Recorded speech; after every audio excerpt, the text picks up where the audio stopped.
Magandang araw sa inyong lahat, mga ka-Zenitworks. Nandito po tayo na naman upang magbahagi ng konting kaalaman. Meron pong rice cooker dito.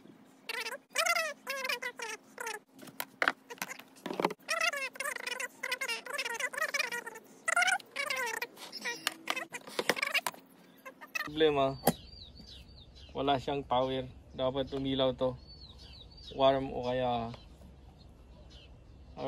cook. Kasi meron na nakasalang naman itong kaserola niya. Yan. So sa puntong ito, no power po siya. Okay, samahan niyo po ako pagpatuloy nating buksan upang makita kung ano yung depekto.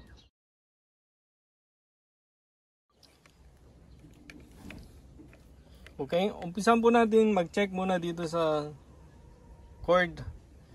Baka naman itong may problema. So meron po siyang tatlong connector. Yan. Meron pong tatlong connector. Ito po yung kulay green na may dilaw. Yan po yung ground. Tapos ito yung blue at saka brown. Yan po yung dalawang live wire nya. So check po tayo ng continuity. So nakaset po sa resistance ang ating multimeter. Okay. So una, check muna natin itong ground. Pupunta siya dito sa kulay green na may dilaw. Yan. Okay. Yan. No problem. Tapos check natin itong kulay brown. Yan. Okay, good. Tapos yung isa, yung kulay blue. Ito, kulay blue. Sa kabilang terminal ng sa cord. Yan. Okay. So no problem po itong good condition po itong cord natin. So tutuloy lang po natin na mag-check. So sa puntong ito, buksan na natin. Yan. So dada po tayo ngayon sa susunod. Bali sundan lang po natin yung mga wires na pinanggalingan kung saan nanggagaling yung power ng kuryente. Okay, so sa puntong ito, yung kulay blue, nakakonect siya dito sa kulay black na wire. Mapapansin po natin meron siyang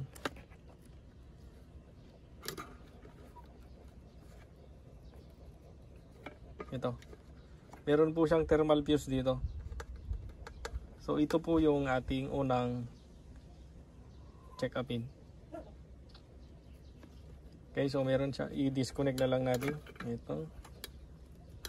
Yan. Saka yung pupunta rito. Maigi din po na picturean nyo yung mga wires bago nyo baklasin para sa ganun, hindi po kayo malito na ibalik pag assembly niya ulit. Okay, so itong thermal fuse po ang ating check upin. Ito, thermal fuse.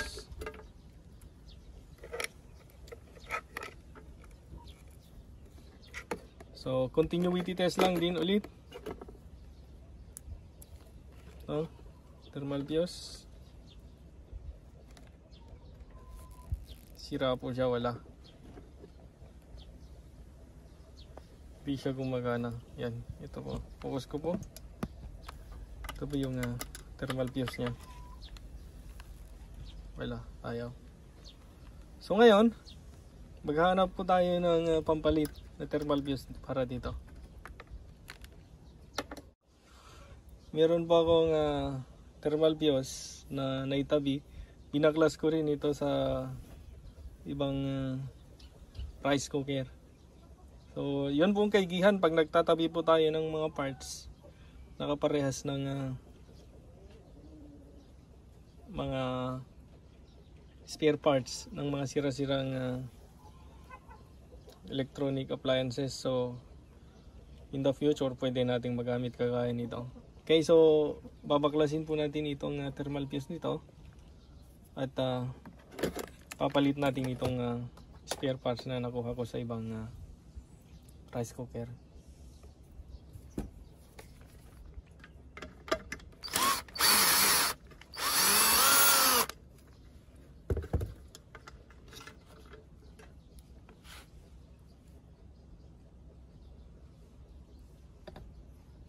So tanggalin natin mula dun sa hanger nya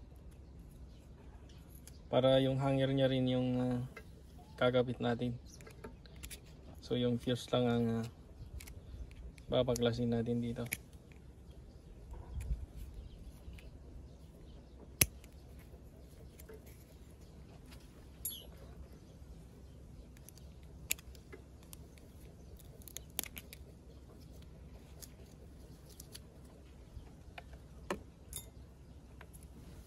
Yan, kabit din natin.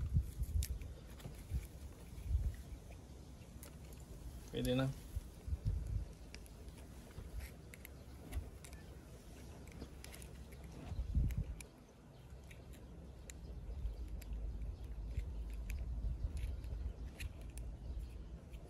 Siya nga po pala, nakalimutan ko na ipakita sa inyo.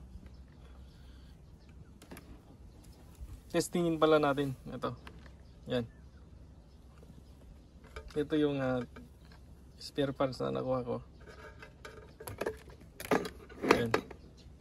Testingin po natin. Yan. Meron po siyang resistance. Ito. Okay, kumpara natin yung binaklas natin. Ito. Yan, wala po siyang resistance. Dapat gagalaw, papalo yung multimeter natin. Yan. So, kumpara natin. Yan. So, ito, pumapalo po yung multimeter natin. Okay, so ikabit natin para makita.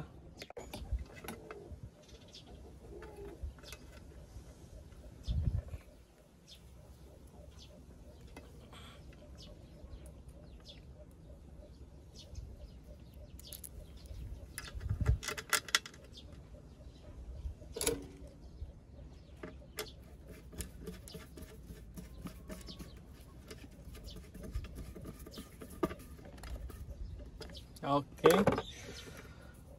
So, ibalik na natin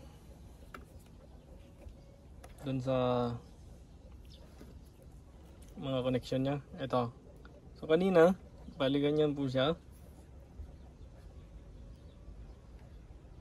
Oh.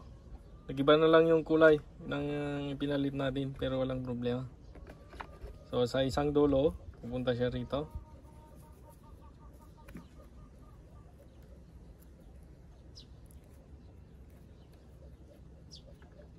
Ayan. Tapos ilagay natin yung plastic insulator.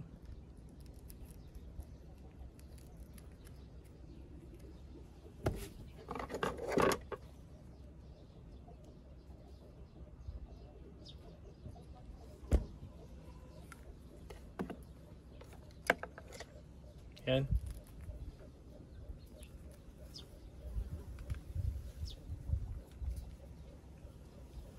Pihitin lang para hindi siya matanggal. Okay, tapos yung isa naman dito siya papasok. Okay, dito siya mag-connect sa kulay blue.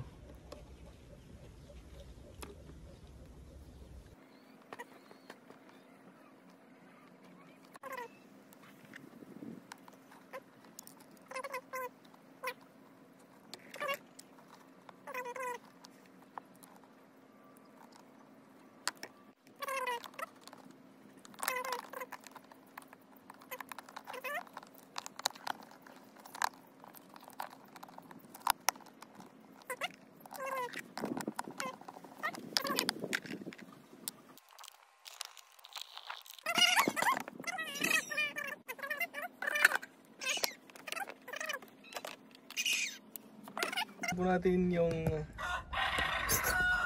problema kanina. Ayan. Meron na po siyang ilaw ngayon. Maliwanag kasi dito, hindi masyadong ayan, meron na pong ilaw. Kanina, hindi po siya umiilaw. Ngayon, subukan po nating may ilaw na po dito sa warm. Warm po yun. Yan. May ilaw po siya. Yan. Warm. Tapos, check natin dito sa cook. Pindutin natin yan. Yan. Meron na po siyang ilaw. So, obserbahan lang po natin.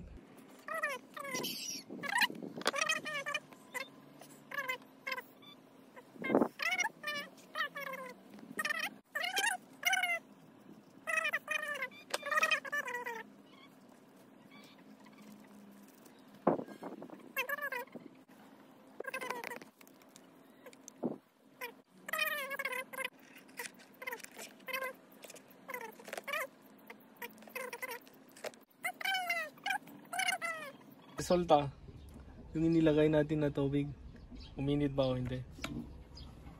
Yan, uminit na po siya. Okay, so sa puntong ito, okay, ang problema ay yung thermal fuse talaga. Yan, so, ganito po yung ipinalit natin, kaparehas lang din yung value niya. Kasi parehas na rice cooker yung pinagkuhanan ko nito. Okay? So, marami pong salamat sa inyong pagsuporta.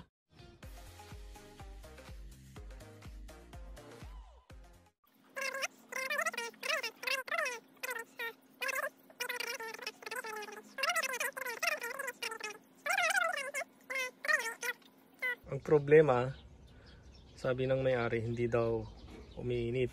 So, testingin po natin siya. Nakasaksak na. Yan. Yung temperature, nakasit sa 600. Tapos, yung timer niya, ito lagay natin sa 1 minute. Okay. Papansin po natin, umiilaw din siya. Sa loob, mayroon din siyang ilaw, gumagana, iniikot din kahit yung oscillator nya.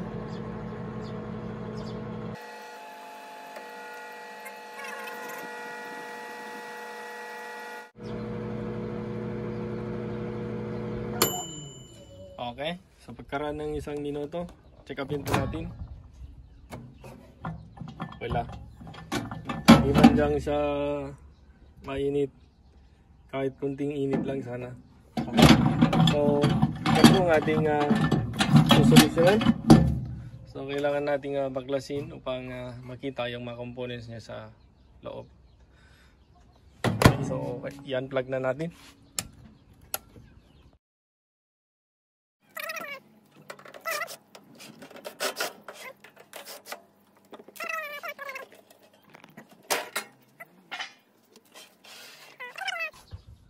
Parte niya, testingin natin itong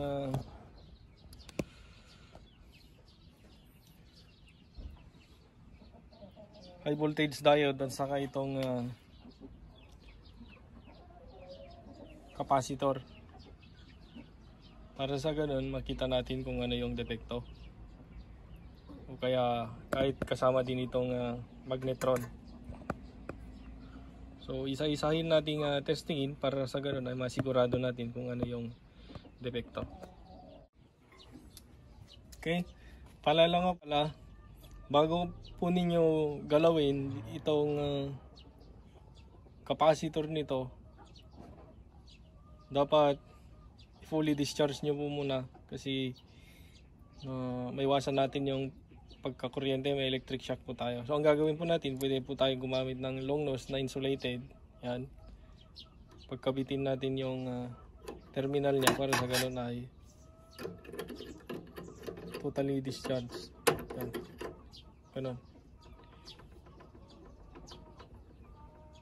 Okay. So hayaan lang muna natin kahit 5 seconds para ma-totally discharge. Siguradong hindi tayo magkukuryente. Okay, ito na po yung isang parts na binaglas natin.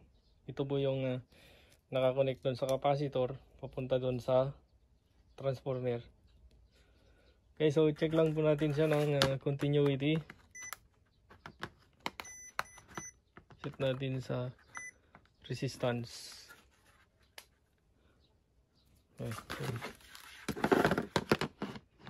Okay. Wala po siyang continuity. Walang resistance. Okay.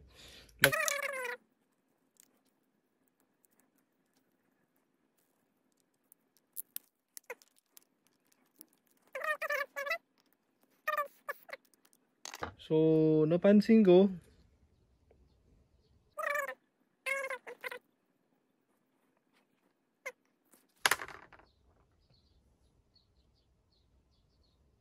yung kulay puti po na yan. So, parang sunog siya. Kaya pag tinis natin, wala po siyang resistance. Yan.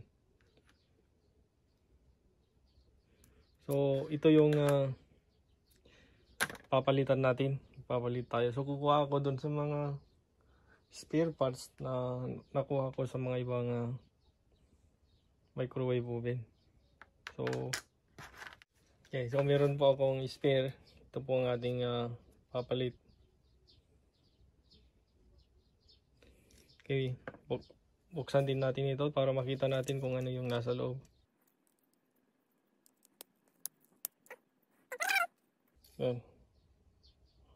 Buo po siya. Hindi katulad yung isa ikumpara natin. Yan.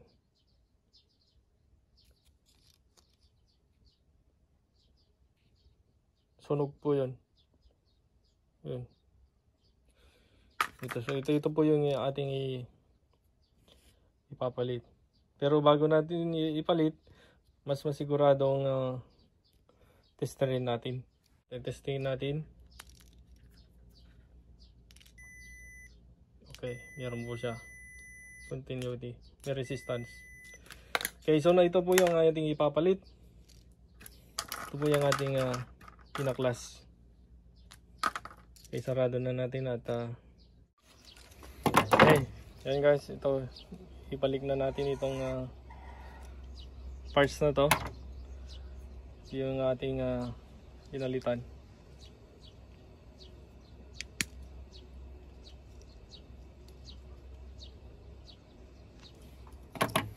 Okay, so yung position niya dito, kukonek siya dito sa transformer papunta sa isang terminal ng capacitor. Okay, so ngayon testingin natin.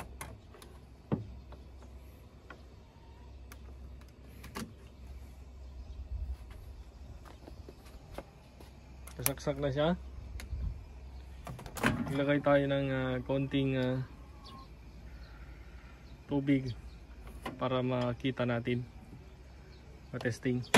Okay, so set natin kahit sa 600 lang, tapos 1 minute. Yan.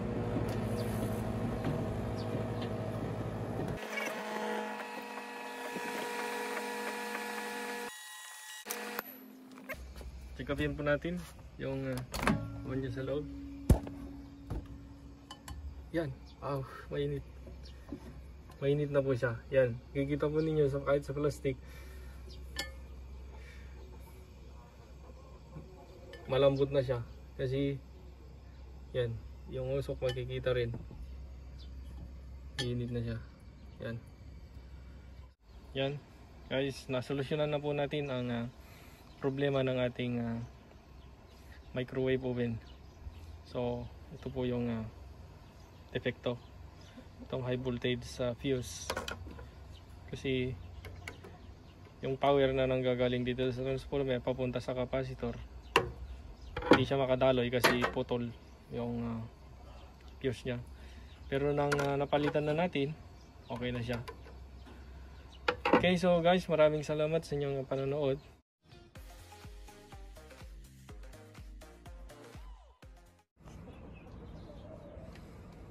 Ito, mag-aayos po tayo ng stand fan. Ang kanyang problema po, ayan, ito, yung mga switch niya dito, yung mga selector niya ng low, medium, high, at saka yung off. Okay, itong timer, yung problem ito, yung timer. Okay, pag kinisil po, lumulubog na siya, wala na.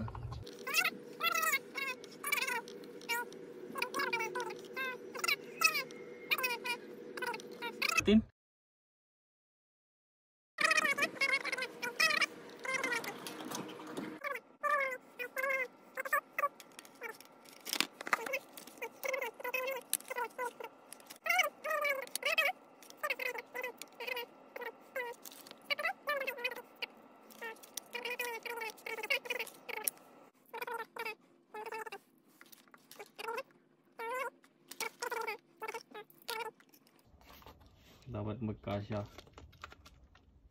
Yan.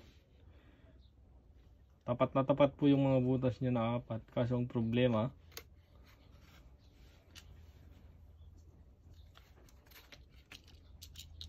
mas malaki itong mga plastic na button niya. Yan.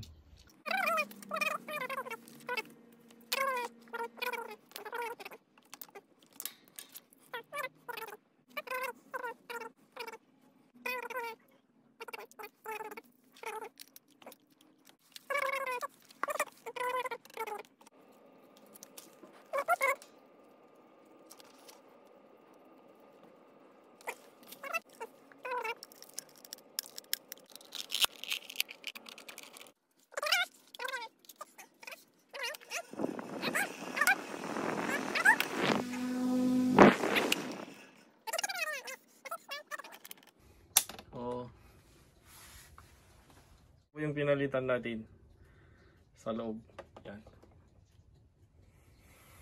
Maraming pong salamat sa inyong panonood.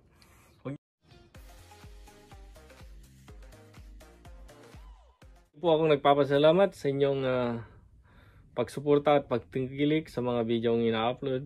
Mag-ayos po tayo ng electric kettle. Testingin natin kung ano yung problema. Ito po yung electric kettle na ating ayusin. So, itong power base, nakasaksak na po yan. Saka ito, naka-switch off. Tapos, isa lang natin. Meron na rin pong tubig sa loob. Okay. So, naka-switch off siya. Isa lang natin. Mapapansin po natin, umilaw na po siya kaagad.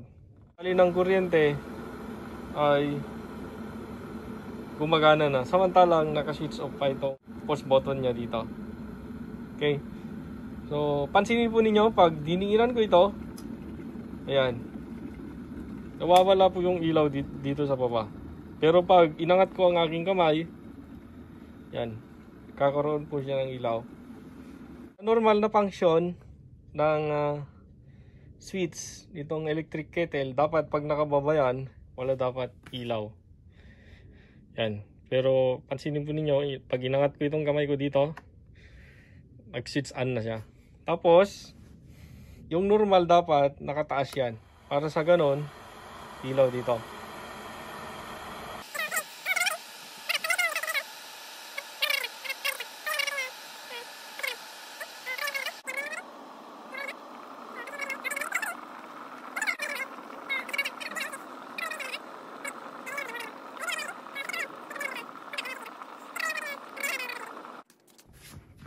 So sa ngayon, maklasin po natin yung mga screw niya ng 3 dito sa ilalim.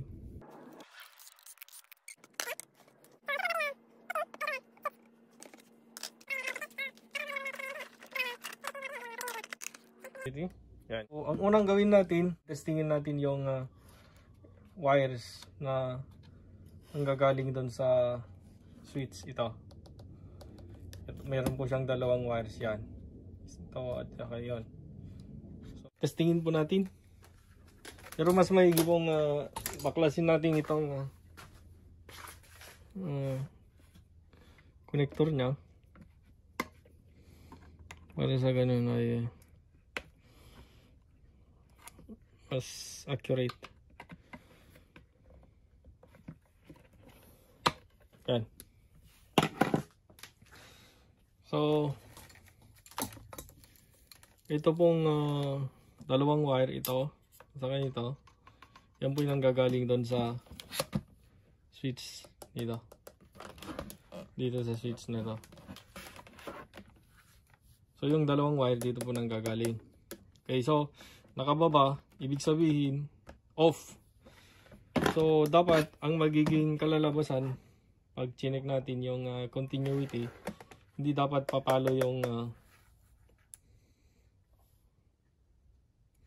itong metro natin.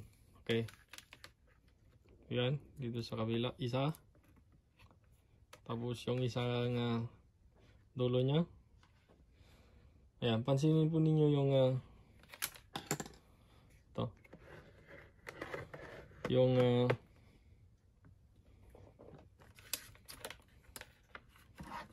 tester natin. Gumagalaw siya, pumapalo po siya. Ayan. Ayan. So, ibig sabihin, mayroong defecto dito sa switch. Itong switch niya.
I-disconnect natin muna.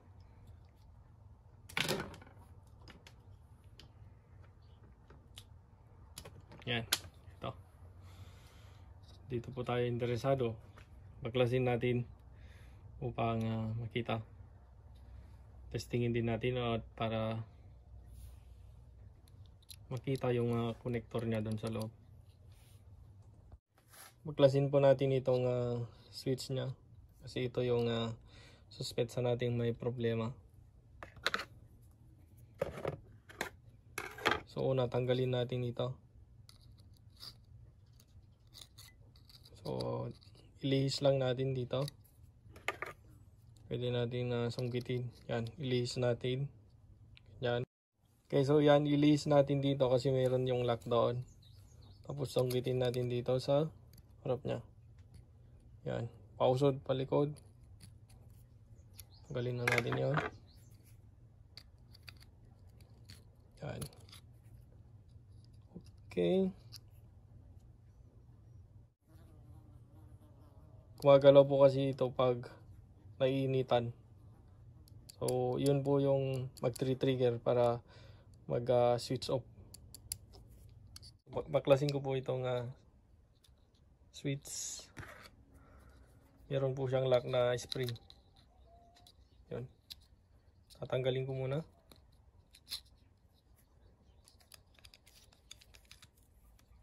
Yan. Huwag po kayong matakot na magbaklas ng mga parts ng ating mga kinukumpuni. Basta tandaan lang po natin kung paano yung position niya para sa ganun. Pag binalik natin, hindi tayo malilito. tanggal na po yung spring. Yan. Okay, so ito po siya. Dito po yung contact point niya. Yan. So ang ginawa ko kanina, inangat ko lang ito. Pinihit ko siya ng kunti. Inangat ko para sa ganon hindi laging nakadikit. Okay. So ganun lang po yung paraan ng pag-ayos ng automatic switch ng electric kettle. Pero pag meron po kayong mabili na bago, kung ayaw nyo pong gawin yung kagaya ng rinemedyo ko, buo na lang na switch ang yung papalitan. Okay, so sa puntong ito, wala na po tayong problema. Babalik na lang natin yung mga parts at saka i-final test natin.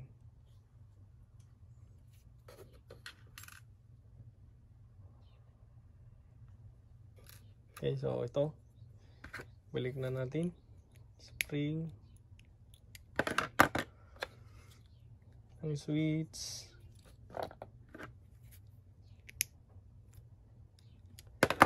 balik natin itong spring ng switch para sa ganon babalik na natin to sa kanyang pwesto. Yan.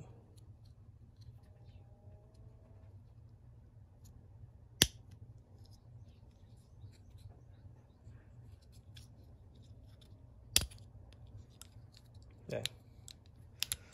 Okay, one more time para makasigurado tayo. Mahirap kasi yung magbabaklas ulit.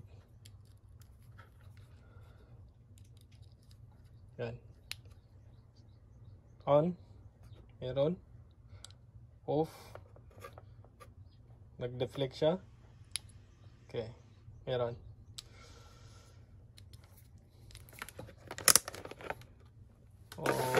Balik na natin yung mga parts niya. Okay. Balik na.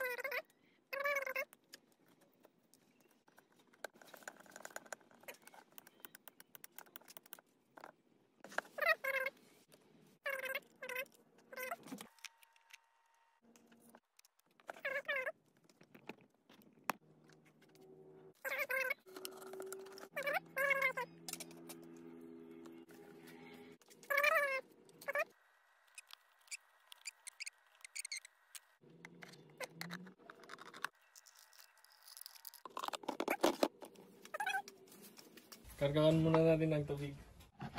Testingin na po natin. Pansinin po natin, naka-switch off siya. So, hindi pa po siya umilaw. Ngayon, ang gagawin natin, iangat natin dito. Yan.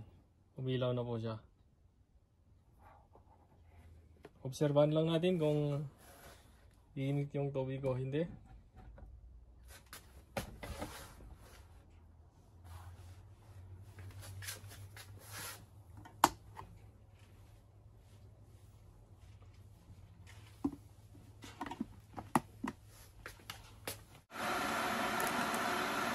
Ito po ang pansinin natin, dapat mag-automatic shut off siya pag na-reach na niya yung desired temperature.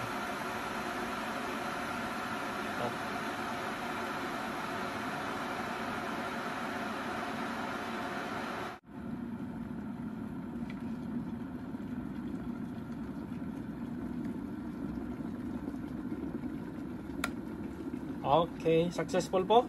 Namatay. Tapos, nag-power off na rin. So, ganun lang po kasimple yung paraan ng pag-aayos ng electric kettle.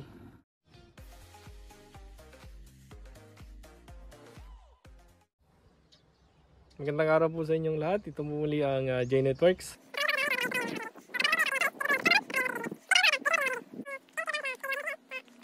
So, ang problema po niya ay nagkakaroon po siya ng error. So, testingin po natin para makita natin kung ano yun.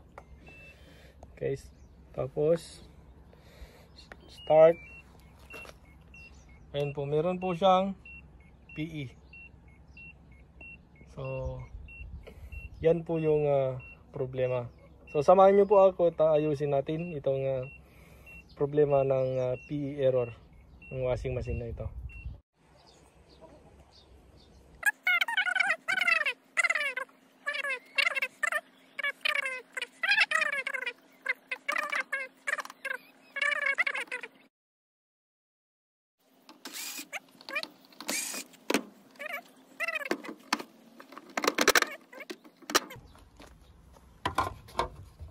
Natanggal na po itong takip. Magpapalitan po natin na pressure switch ay ito. So pag ganun po na may P error ang nagpapakita, ito po yung ating tetestingin. Okay, tanggalin po natin ito. Clean lang po yan. Tapos i-sleep. Yan. Yan, natanggal na po siya. Ang susunod, ito po meron po siyang lock na tatlo. Isa, dalawa, tatlo. So, itagilid lang natin yon para ilihis natin. Yan. Ganun natin yung lock noon. Meron pong tatlo sa kabila din. Gutin lang natin. Yan. Tanggal na po siya. Natin na ganyan. Meron po siyang nakakonect na hose sa ilalim. Yon. So kailangan din nating tanggalin itong takip ng washing machine sa likod. Yan. Ito po siya. Ito po nakakonect yung pressure switch, itong hose na ito. So kailangan din nating tanggalin to para hugutin. Okay. Gamitan lang po natin to ng long nose para hilahin. Yan, tanggal na po siya. Tabi muna natin itong spring lock niya. Tapos pwede na po natin siyang hugutin sa taas. Okay, so nahugot na natin ng konti. Tanggalin po natin yung lock niya.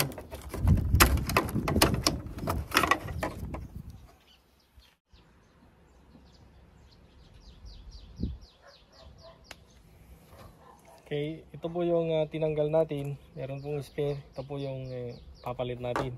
So, lagay natin.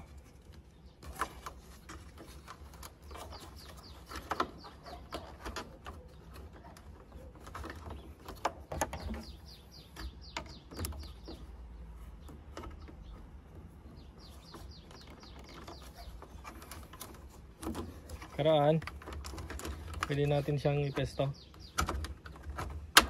Yan, lock na po siya. So ang susunod po nating gawin, power po na, isaksak po natin yung washing. Tapos testingin po natin.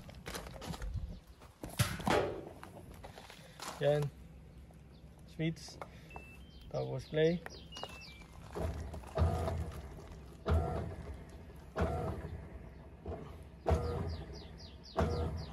Okay.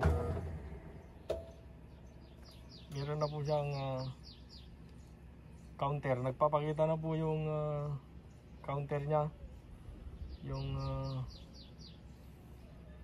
kanina dito sa LED panel niya. Pag switch pa lang natin kanina, nagpapakita na agad yung PE. So sa puntong ito, naayos na po natin yung problema na PE error. Okay, ulit po natin para masigurado natin.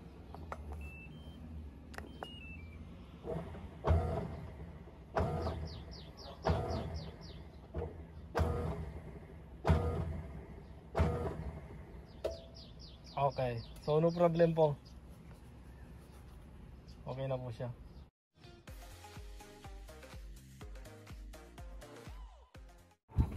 Ang problema niya po ay mahina po yung buga niyang hangin. Testingin natin. Problema, mabagal.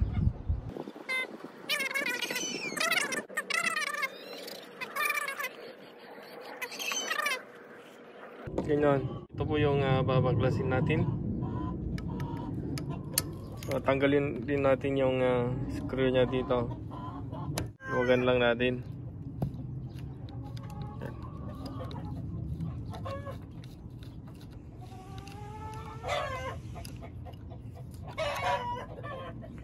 Okay, so gagawin natin ngayon, tanggalin natin itong connection nya, itong capacitor.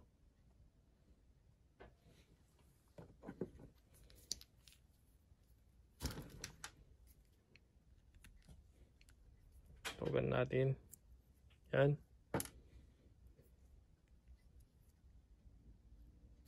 Yan. So, ito po yung capacitor nya. 1.2 microfarad. Okay, so testingin natin gamit ng capacitance meter. Set po natin sa 2 microfarad kasi 1.2 microfarad lang yung value nitong capacitor na ito.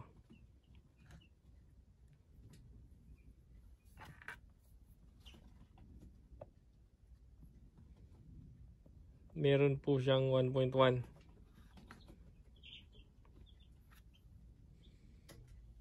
So halos 1.1. Pero ang problema, mahina yung buga niyang hangin. So ang gagawin ko, papalitan ko siya ng 1.5 microfarad. Yan, 1.5 microfarad. Ito 1.2 microfarad. Okay, testingin muna natin to kung lalabas ba yung 1.5 microfarad.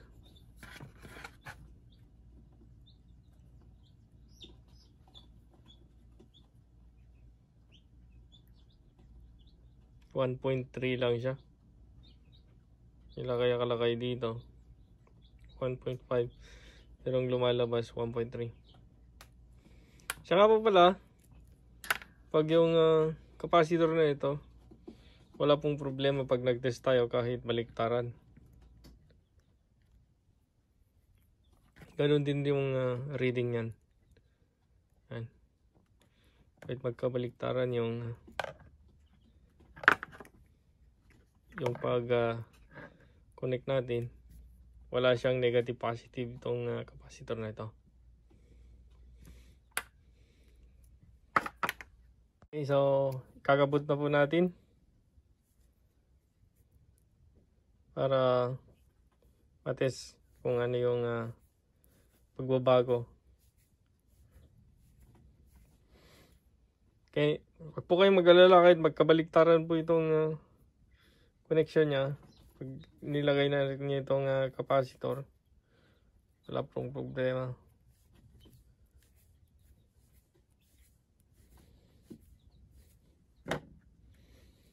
Lagay natin dito ang insulator cup sa kabila.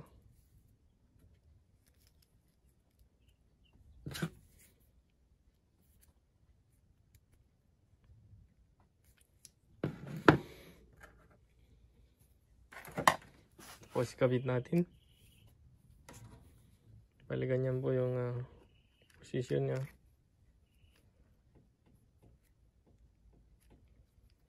Lagay natin doon sa kagaya yung pwesto ng dating tinanggal natin.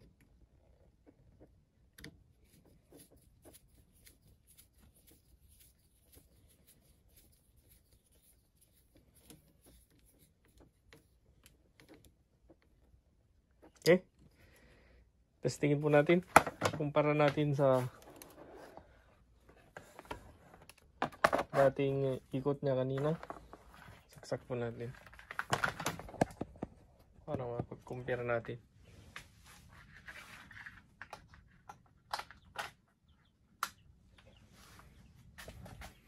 Okay, lagay po natin sa number 1. Yan. Okay na po siya. Kanina pabagal yung ikot niya. Pero ngayon makikita natin yung pagbabago. Bilis na po siya. Yan. Malamig na po yung buga niya. Hindi kagaya kanina na mahina. Okay, so ganun lang po yung solusyon pag ang problema ng ating electric fan ay medyo mahina yung buga niyang hangin.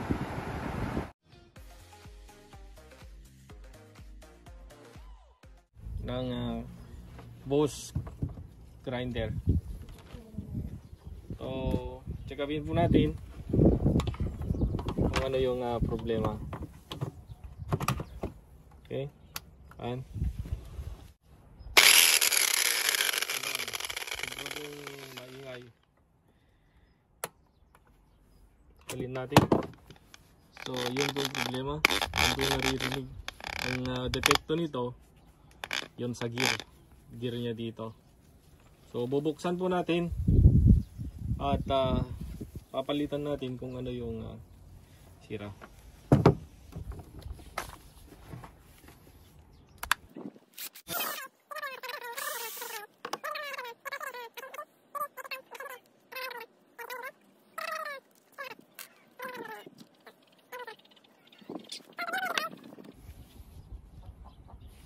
Yung splay po dito, yung gear niya, yan, pud-pud na po siya.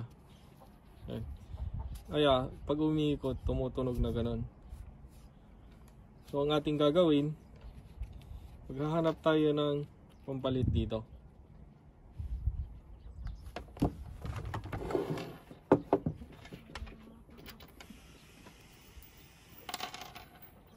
So, meron po akong isa na same model, sira. Ito, sira. Medyo hindi na mabasa yung pangalan. Pero okay lang, parehas lang siya. Yan. GSW 6-100. Kahit ito, kaparehas lang. So, mas okay po yung kondisyon nito. So, ito ang tatanggalin natin at papalit natin doon sa kabila. Okay, tabi po muna natin mga yan.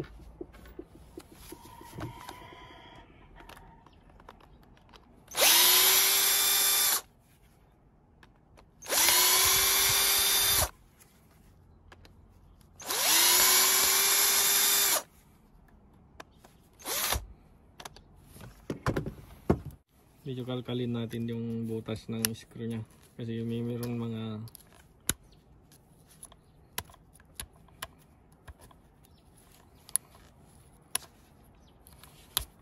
tumikit na buhangin.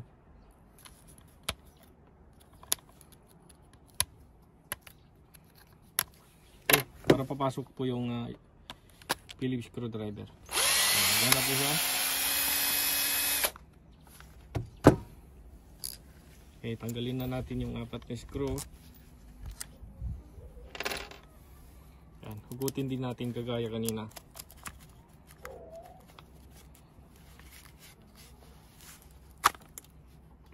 Ayan.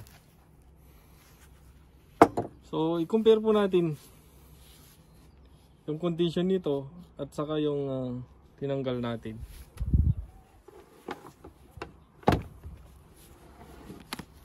Ayan po, sobrang pudpud na po yun. Ayan. Sobrang pudpud. Samantalang ito, okay pa siya. Pero ngayon, ang problema,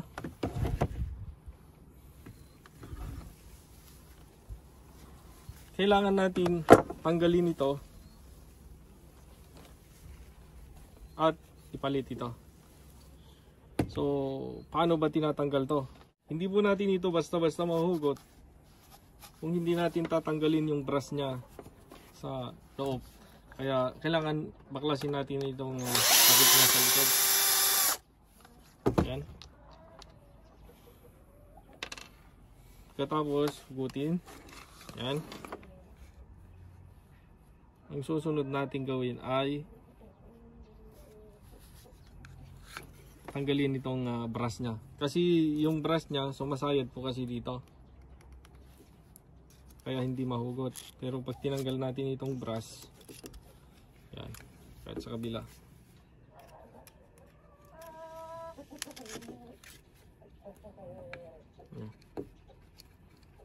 Okay, pag natanggal yung brush, pwede na po siyang hugutin. Kasi naglalak yan pag meron yung brush. Yan. So di bale po ganyan yung itsura niya. So ang mangyayari ngayon, papalit na lang natin yung isa, yung buong parte niya dito. Yan. Para mas madali, yan na lang ang palit natin. Okay, so kagaya ng ginawa natin dito, sa isa, tinanggal ko na rin yung mga brush. Tinanggal ko na yung brush, yan. Hugutin na lang natin. Yan. Tahan-tahan lang. Ito, ganito po yung itsura niya. So, ito ngayon yung papalit natin na buo.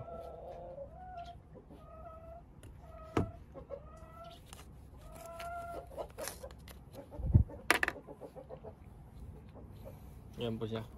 Kumpirahan po natin. Put yung spline niya. Ito, okay pa. Okay, so ibalik na po natin ngayon. Lagyan natin ng grasa sa loob para doon sa gear niya. Yan. At lagyan lang natin ng grasa para hindi siya mag-stick. Okay, tama na yan. So ang susunod, ipit na natin to. Ganyan lang po yung position niya, ganyan. Yan. Nakalapat po siya na ganyan.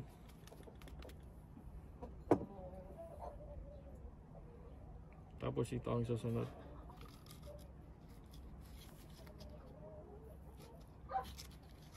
Tandaan lang. Yan, okay na po siya. Ganyan po yung ano ito yun? Yan, di bali ganyan. Tapos siguraduhin lang na nakalapat siya. Lapat na lapat siya. Yan. So, ang susunod, ito, lagay na natin ang yung pangilalim na takip. Yung mas malaki, dito po siya nakadirect. Yung direksyon niya dito. Bali ganyan. Lalapat po siya na ganyan.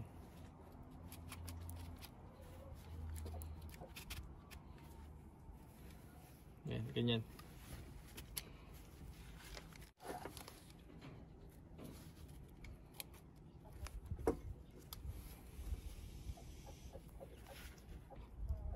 So ilagay natin yung screw.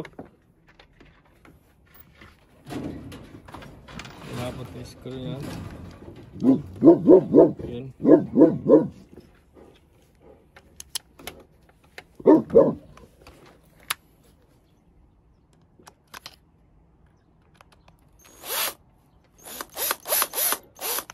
Okay, wag mo munang tigpitan maigi. Yan, dalawa. Tapos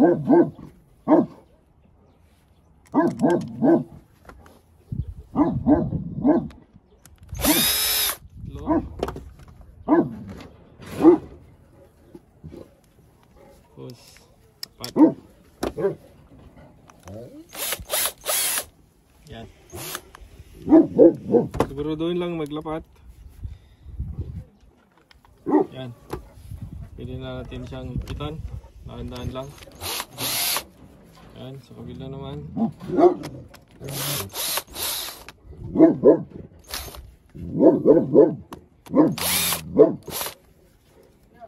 Yeah.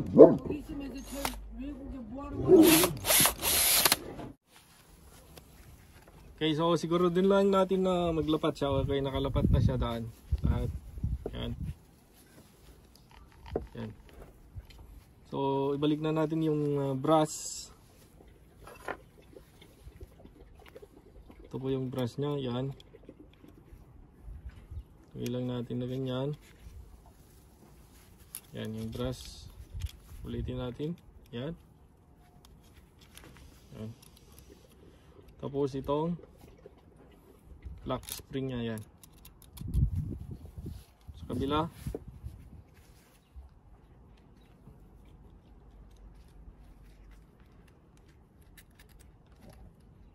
Yan. Tapos yung lock spring ulit. Okay na po siya. Ngayon, ang susunod, lagay na natin itong takip. Yan. Yan.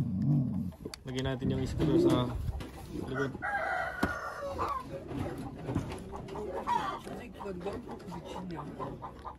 Well,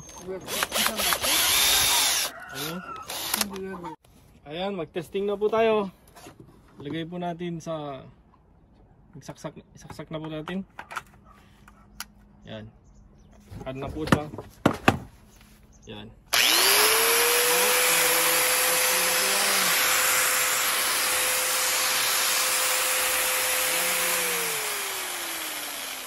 Wala na po yung tunog-tunog na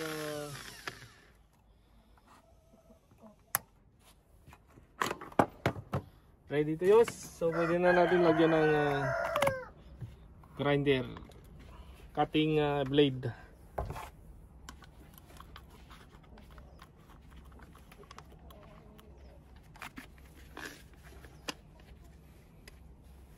Okay. Salamat guys sa inyong panonood. Ganun lang po yung magpalit ng sira pag mayroong sirang spline ng Bosch grinder.